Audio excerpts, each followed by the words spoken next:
Hello everyone, আসসালামু আলাইকুম। আমি আফসানা। আজকে তোমাদের জন্য নিয়ে চলে আসলাম স্কুল কলেজ সামার হিজাব টিউটোরিয়াল। ভিডিওটি না টেনে শেষ পর্যন্ত দেখতে থাকো। ফার্স্টে আমি হিজাবের একটি পার্ট একদম ছোট আর একটি পার্ট বড় করে মাথায় একটি কোণ উঠিয়ে দুটির নিচে পিন আপ করে নিয়েছি। তারপর আমি মাথার উপরে ইনার ক্যাপের সাথে হিজাবটিকে আরেকটি পিন দিয়ে পিন আপ করে নিয়েছি।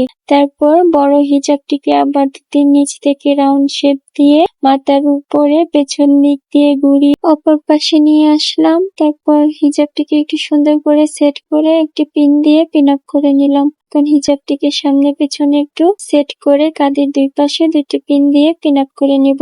আমার আজকের টিউটোরিয়ালটি যদি তোমাদের কাছে ভালো লেগে থাকে তাহলে অবশ্যই একটি করে লাইক কমেন্ট শেয়ার করে দিও। আর আমার চ্যানেলে নতুন এসে থাকলে অবশ্যই একটি সাবস্ক্রাইব করে দিও। আর ভিডিওটি যদি ফেসবুক পেজ থেকে দেখে থাকো তাহলে অবশ্যই আমার পেজটি লাইক ফলো এন্ড শেয়ার করে আমার পাশে থেকো। আর তোমরা কেমন টিউটোরিয়াল দেখতে চাও তা অবশ্যই একটি কমেন্ট করে জানিয়ে দিও। আমি তোমাদের কমেন্ট অনুযায়ী ভিডিও দেওয়ার চেষ্টা করব। এই গরমে থ্রি পিস বা বুরকার সাথে এভাবে হিজাব টিউটোরিয়াল ট্রাই করতে পারো। আজ এ পর্যন্ত, ভালো থেকো সবাই, আমার জন্য দোয়া করো। দেখা হবে নেক্সট ভিডিওতে। আল্লাহ হাফেজ।